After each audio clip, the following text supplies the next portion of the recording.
You are now listening to the No Shame Podcast with Jay and Titus.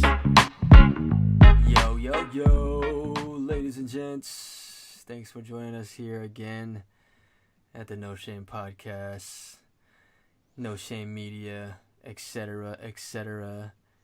You know, you already know we focus on the 3 Ps. We just want everyone to understand what it is, get the intros out the way. 3 Ps stand for passion, positivity, and purpose, not in that order. But we believe that if you have all those things, your life will be fantastic, phenomenal, all of the above. So we try to integrate that in everything we do and with the people that we talk to and interview. So we try to get that out of them. And we hope that you've been enjoying our podcast and our past episodes so far. And we're going to keep bringing it to you, keep bringing you some valuable content, keep inspiring and doing what we love to do here at the No Shame Podcast. So once again, thank you so much for joining us here today. And we have a very cool, makes you want to think episode today, don't you think, Titus? Yes, sir. Open up the brains. Yeah, we love to open up the brains because we find things on the internet or we think about things that makes us think too. And we know that if we're thinking about it, probably one of you guys out there are thinking about it too. Or, is going through that same type of scenario or situation. And, we're just going to get to it. So today's episode is about thinking. A certain type of thinking, a certain type of situational thinking. Are you thinking in scarcity or are you thinking in abundance? So today's episode is scarcity versus abundance thinking. And I'm pretty sure you guys already know what we like to think about most often based on the All 3 day. Ps. All day, baby. It's all about abundance. But in this post that we found, I want to go through the 2 types of thinking because this post is situated that on the left side it says scarcity thinking, on the right side it says abundance thinking, and below that there are phrases or characteristics of that type of thinking. And I'm just going to go through it first so you can get a clear understanding of why we're talking about this and why it's so important and why we wanted to talk about that, because this all ties into the the 3 Ps, being positive and having purpose. So let me get straight to it. Scarcity thinking. So under scarcity thinking, the quote underneath there says, "There will never be enough." Okay. It also says, competes to stay on top, hoards things from others, won't share knowledge, won't offer help to others, suspicious of others, resents competition, afraid of being replaced, believes times are tough, believes the pie is shrinking, thinks small and avoids risk, and finally fears change. Whew, man, I felt that in my heart, man. Like just saying all that stuff, it's crazy. There's like a sinking feeling in my chest just hearing it, man. I know, right? Oh, I don't know if you guys felt that, but just reading that was a bit tough for me. I'd have to say, the physical feeling, just reading that and having those thoughts conjuring in my head, not good, not cool. All right, let's go to the positive side. Abundance thinking.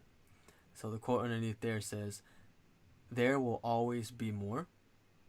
And what follows is, collaborates to stay on top, generous with others, shares knowledge, freely offers help to others, trusts and builds rapport, welcomes competition, strives to grow, believes the best is yet to come. I like that.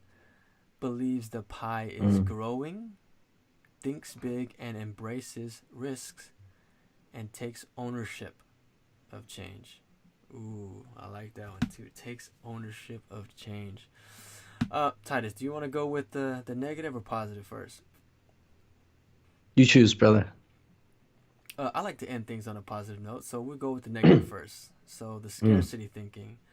Uh, I have to be honest. There were times in my life where I was in that type of mindset, the scarcity thinking. I mean, But we all were, man. That's part of being human. That's part of this human condition, human experience that we go through. And I do believe it also stems from a little bit of youth, and there's some cultural upbringing that has to deal with that. I don't know if you can tell, but if you watch it on YouTube, we both Asian. yeah, exactly. Yeah, a lot of upbringing, a lot of conditioning, from parents, first generation here, to the United States. A lot of that comes from, some of the things that are listed on this list here. But specifically, when I do come across people who have this type of mindset, a lot of things resonate with me. Specifically on the things that they say to me and how they act. There are key words when we talk about certain things or ideas. They're the first to always say, "I don't know if that's gonna work," or Mhm. um, "I don't think it's gonna work," or "How is it gonna work?" or "There's already something out there like that." You know, when people say that to me, I automatically can tell, okay, you're coming from a place of scarcity. You're coming from a place of fear. You're not Pain coming, body, yeah, a pain body. pain body. That's he's referring to The Power of Now by Eckhart Tolle, The Pain Body. Uh, Check that book out. It's going to be in the show notes. But yes, it comes from that type of mindset. And, even believing times that are tough, like, that's a huge one. Everyone always says, when it rains, it pours, right? And I think just saying that in its own right makes it even that much more negative.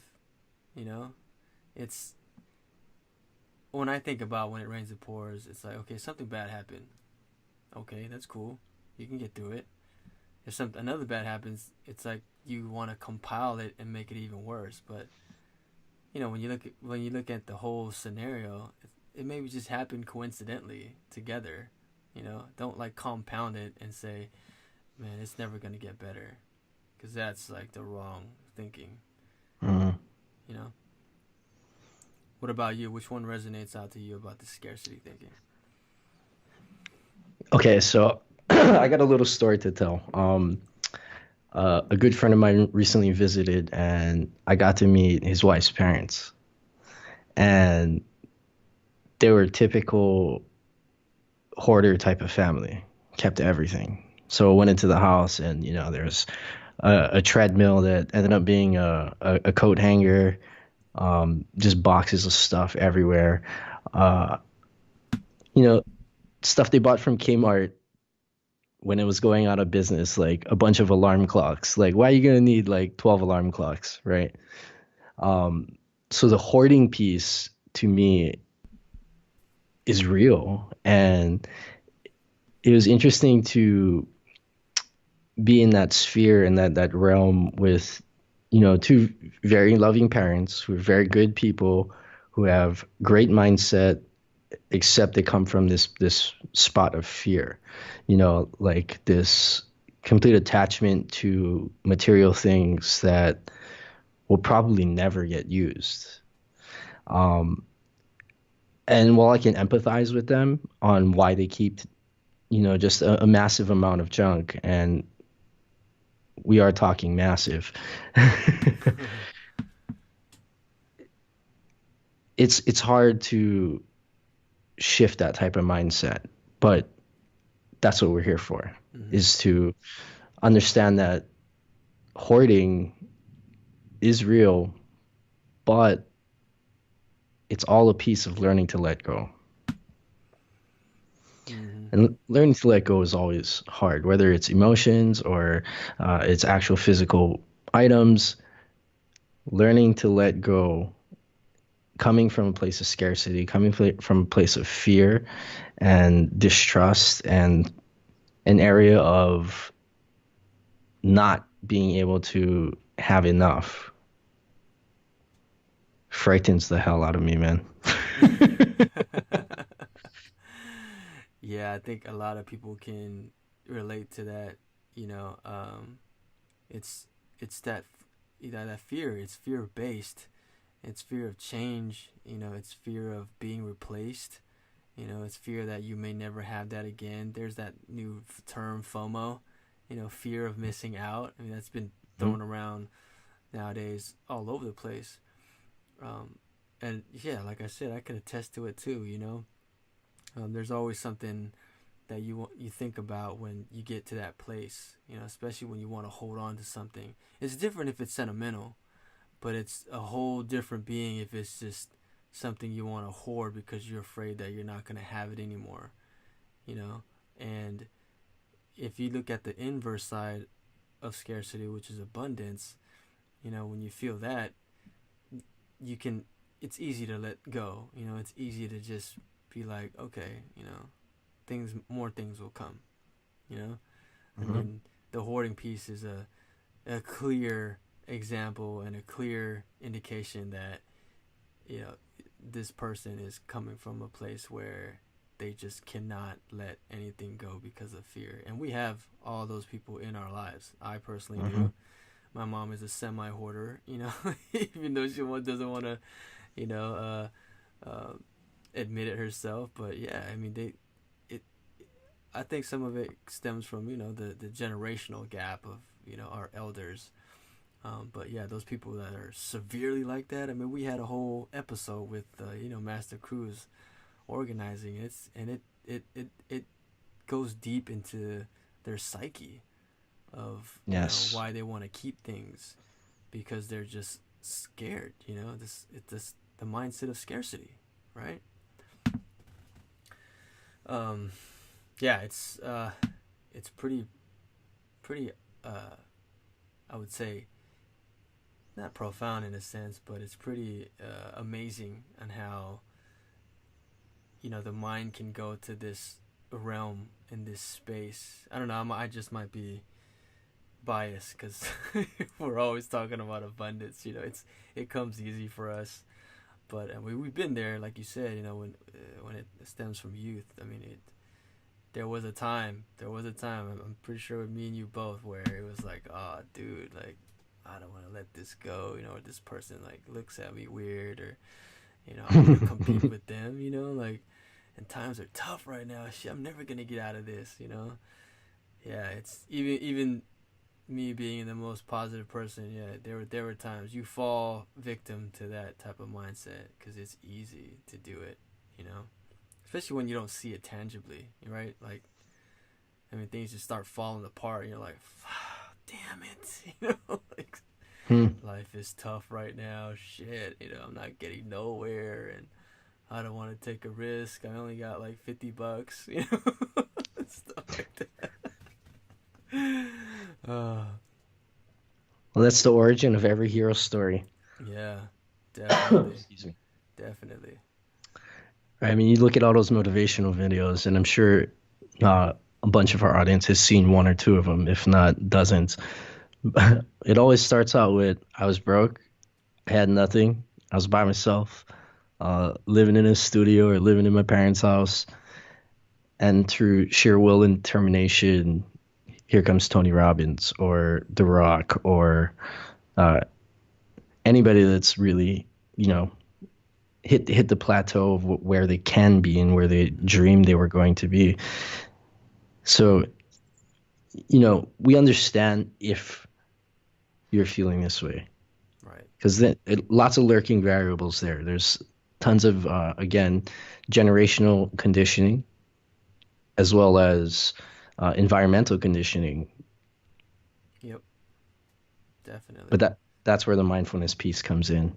Mm, good that you pointed on that, the mindfulness piece, and I like how you brought up the whole hero's origin story because, you know, even though we look at scarcity thinking as a mindset and we're talking about how people get into that, you know, mindset and stay there, but other people, the people that are great and the people that know, you know, there's a silver lining even in the mindset of being scarcity that, you know, when you're put in that position, great things can even come out from that, right? Hmm. Because there comes a point where, yeah, everything seems to fall apart. Everything seems to not work. Your life is going to shit. But because it's going to shit, you choose to do something about it. You can either say, you know what, I don't want to fucking deal with this no more. I'm going to have to change, right? Your environmental factor is all nothing but lack of. But in that lack of things start to happen. You start to realize you don't want to be there anymore. You want to change. You want to do something. You want to, you can understand that this is a place where I don't want to be. So are you that person when you do come to this type of mindset of scarcity? Are you that person to stay in that mindset? Or are you the person to be like, I'm supposed to learn something in this place? Or I don't want to be here no more, so what am I going to do? I mean, that's what The Rock did, right? His story was he went down to $7 one day. And that's why he created the $7 production company. He was broke. He didn't know what to do. Got injured, didn't want to play football.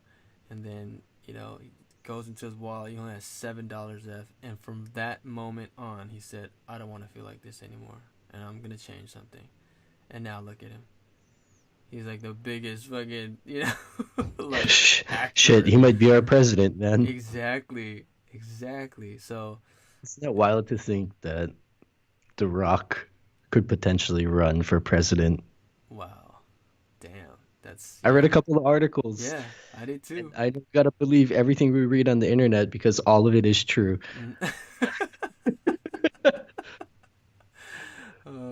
That's funny. But isn't that some like Last Action Hero type of shit? Like, I mean, we totally just predated ourselves, or at least I did. But Schwarzenegger was in a movie called The Last Action Hero where he ended up becoming president. Right. And he was a movie star. Talk about a pathetic vision, huh? Hey, he was close too. He became governor, and he was gonna run for president, but he wasn't born here. He's not a naturalized citizen or naturalized, citizen or whatever. There was one minute, obligation that he couldn't fulfill. But if that wasn't it, he would have ran for presidency. And that dude stayed bagging on Donald Trump. It's funny. But we're not gonna talk about the president here. That's not what the show's about. But it's making light of the situation, and things are funny. So we keep it lighthearted here at the No Shame Podcast. But The Rock, sure, 2020. The Rock, do it, yeah, with the eyebrow and all, like. I guess like who would be the greater candidate? Yeah, Oprah or him, because they're both talking about running. Yeah, dude. Yeah, Oprah at the Golden Globes, man. You hear her speech? Yeah, she killed it, dude. Oprah. Oh yeah. You can't say nothing about Oprah. Oprah's just Oprah. Yep. She just emits sun rays of positivity and generosity and saintfulness, energy everywhere she goes. She's like the Oracle in the Matrix. It's good right. Metaphorical comparison there. Exactly. The Oracle in the Matrix. Oh, that's awesome. Cool. All right, let's yeah, exactly. Let's go to the other side of abundance thinking. So we're gonna end this on a positive note, like I said, and I love talking about abundance. Just everything that's listed on this right side, it's filled with positivity. It's filled with, the steps to leading to a better life. When you think about it, when you think about life is already abundant. Everything you have here right now in your body, around you, the earth, where you live, the places you walk, everywhere, your environment, every single thing you touch, smell, feel comes from a place of abundance. I mean, you have to realize that. We are among millions, gazillion stars and planets and solar systems, and even our own bodies are made up of gazillion million molecules and atoms and cells working synchronicity together to make us who we are. I mean, if you can't understand the vastness of that, I don't know. I mean, to me, every time someone, comes from that other place of scarcity, I always look at him and say, man, do you know who you are? Do you know what you're made of? Do you know what you're capable of?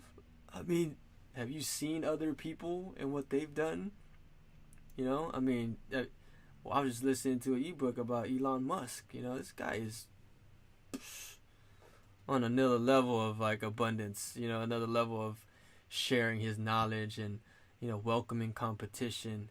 This dude opened all of his patents of his batteries to just made it open source. Like, go ahead, take it. Do whatever you want with it. Right? That is true sign of abundance, because he knows the more he gives away, this is 10x rule. Shit's just gonna come to you 10,000 more times. Now this guy's building fucking rockets to go conquer Mars, right? I mean, it's that exponential, and he strives to grow. That's one of the things listed. He strives to grow. And you want to grow. You want to keep thinking that things are going to come. Books are written about this stuff, I mean, you're sending out vibrations of abundance. You're attracting all these things. The Secret, Rhonda Byrnes, is that how you pronounce it? I think so. But yeah, it talks about it in that book, Everything to Think and Grow Rich is about abundance in that book. You just gotta think it up here. And once you do, things just start manifesting. What you think, Titus? What's funny is I've been doing some little exercises about abundance. So on the contrary, we also have to put action into our positive thinking. That is also like a cornerstone. But just truly living, breathing, and feeling this type of energy flow through you, and thinking about all the ways and all the things that you want and you dream of, how can any of that hurt? Right? Yeah, exactly. I like that. I mean, a lot of this list really is just concrete, based in faith, like, being generous, right, giving, sharing. And it's really, again, a mindset shift that's worked for me. I've been through some valleys, and in those valleys, when you feel like the world is crumbling down on top of you, again, man, it's really related back to truly believing and truly knowing that we're a special grain of sand on a long white beach. Yeah. A part of a massive collective and community and race of people and things and, miracles set in this whole thing we call the universe. We're a part of it. And it took a lot to even make us, and we're here. And when you get to that point of where you feel like you're alone, or you feel like there's nothing you can do, put some perspective into it. I always put myself in, other people's shoes, or think about just the whole earth as a whole. Like, if I'm feeling this, man, there must be some other person feeling this, or even worse. I don't have money to pay for this. Okay. I'm pretty sure some people don't even got money to eat. I mean, there's a whole bunch of things you can do. And I like how you say that you came up with some actionable steps to put you in that mindset. So I want to touch on that too, because I think that's really important. I think everyone should have some actionable steps to put you in that mindset when you do have those times where you just don't seem to get nothing to work, or things just start falling apart. You want to set yourself up to keep thinking about being abundant. And for me personally, like I told you before, what I like to do is, when I get to that point, I kind of like to step back, put myself in a bigger perspective of things. I mean, is it really that bad? Is it really that hard? Is it really that, unreachable, that, I have to do things different, and And to me, if it is that point, I go straight to like finding things online, or reading about stuff, or reading about people that's done it before to motivate me to get there. Mm. Because if I know someone can do it, someone's already done it, I could. If they can do it, I can do it. If it's been tried and true. You see that all throughout history. People that come from the depths of despair. They don't have limbs. They don't have nothing, and they're just doing these incredible feats of things that you couldn't even imagine. Faced in all this adversity, and they still come out triumphant. Because you know why? They're limitless up here. It's just the Mm. vastness of infinite possibilities, and that's what abundance thinking is. There's always possibilities. We're made up of nothing but possibilities, right? If you can Right, think man. it, you can make it, man. You can do it. You know? Well, we live in such a technologically advanced society now. Like we have every bit of information at our fingertips. I mean, in our pockets at all times. Mm-hmm. Everybody's got a cell phone, and with that cell phone and that internet connection, we can always figure out what we want to do, where we want to go, because so much data is out there, Mm-hmm. and all that ties into learning and living this pure type of abundance. And like you mentioned the secret earlier, and I know a lot of people think it's like woo woo and BS, um, but we believe, or at least I do, 100% that this law of attraction stuff is real. It's real. It's real. It's real. Now you can't just like sit back and do nothing and just wonder Mm-hmm. and hope that everything's going to be okay and be stuck in a closet somewhere.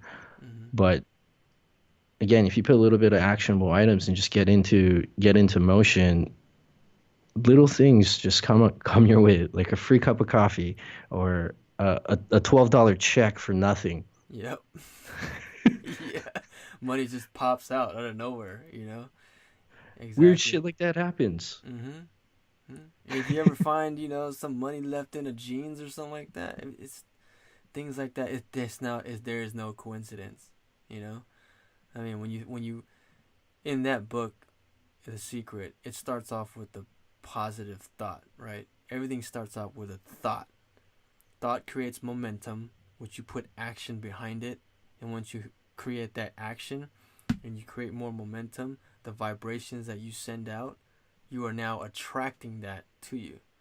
Mm. Famous quote I love to use, and thank you to my wife for pointing it out to me. But Paulo Coelho, the universe is conspiring to give you what you want, right? If you put it out there, it is working in your favor to give you what you want. Why do you think so many people out there who are in this other level of thinking of abundance, they will verbally tell the universe, like, "Hey, I want this car." They just literally say it, even though they don't have money, because they know that the universe is working with them to get it there. But you can't just rely on just, okay, I'm just gonna say it, because you have to say it, and like Ty said, put some action into it, Hmm. intention, put some belief. Okay, how am I gonna get it? This is what I'm gonna do. All right, and if I fail, okay, I'm gonna do it another way. Because the universe has to work its magic too. It's not just gonna appear, right? Sometimes it does, and you're caught off guard. But you know, God or universe, it works in mysterious ways. But just have faith that it will happen if you put in your heart and soul and mind to it. You know? That's Melchizedek, the king of Yeah, Salem. yeah. Wow, look at that. Biblical terms up in here. You see that? We get down with the get down That's who here. said the quote. Yeah, Melchizedek yeah. with the golden breastplate. Yeah, there you go. There you go. King of So, Salem is king of peace. yes, exactly. Awesome. Learned some new shit today. Yeah, see, we always learn new stuff. See, and he's sharing the knowledge with me. You see that? Abundance thinking. Every time you learn something, share the knowledge. It's part of being abundance.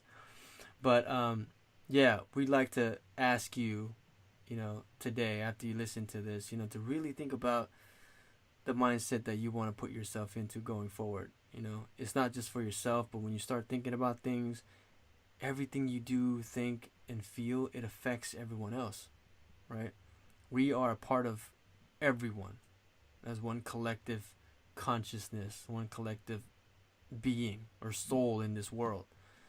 So once you decide where you want to be, is it scarcity thinking or is it abundance thinking? Once you decide that, then you just go for it. We hope that you're going to choose the latter, abundance thinking. It's way easier, a lot more positive repercussions, a lot more things that will just come your way without any type of explanation. But, it's the magic. Magic happens when you start thinking that way. So we want you to really think about this thing. We want you to really think about how you're going to be thinking about stuff, right? Because you know about it. Like I said, you already know how we think about things. It's always abundance, abundance, abundance. I have a prayer, I have a meditation thing that I do every single day that deals specifically with abundance. And I can share that to you on the show notes. Mr. Deepak Chopra. 21-day meditation, all about abundance. It's fantastic. Yeah, think about that. Is there anything else you want to say, my friend, about this before we wrap it up? To our audience that has been watching and listening, you're a part of our abundance piece. Yes. And we thank you. Mm-hmm. So, mindset shift. Your words are powerful, so choose them well. Be able to step back and be the observer for just a little bit when you're speaking, and that will lead you to this life of abundance. Yeah. Awesome. Whew. I felt that one, brother. I felt it. I like it. And thank you for reminding us, or reminding me, that you, the audience, our audience, people who listen to us, you are very, very much a part of our abundance. Without you, we wouldn't be doing this. We come from a place of service, and we always hope that each episode that we do, coming from the heart, of Titus and I, we hope to inspire, we hope to share our knowledge, we hope to grow with you. You've grown with us, from show number 1, right? And through our break, through our revamp, you've grown with us. So thank you so much for being a part of our lives and letting us be a part of your life, whether it's 30 minutes a day. I mean, that's a lot. So yeah, thank you for reminding me about that, Titus, and thank you to our fans, and thank you to the people who listen. We can't thank you enough, and that's I think that's another type of reaction when you're in abundance. You tend to thank a lot, right? Because you get a lot, and you tend to be more grateful. And when you are, I mean, it just a lot of good things happen to you, a lot. So yeah, with that said, thanks again for listening, and we're gonna come with more awesome content, more cool interviews. The next podcast is gonna be so awesome, so excited. But yeah, stay tuned. Oh, Prometheus. Yeah, stay tuned. Yeah, and go like us, share us, whatever you do. I mean, if this has helped you in any way, please tell a friend and let them know. Listening to kind of wacky, cool guys, at the No Shame podcast, and they expel some pretty cool information about life and being positive and having passion and living with purpose. All right. With that said, Aloha. Aloha. Thanks for tuning in to this episode of the No Shame Podcast. We really appreciate you for doing that. Please like, subscribe, and follow all of our social media handles and rate us on iTunes. It would really help us a lot. And we promise to keep bringing you valuable content. Thanks again.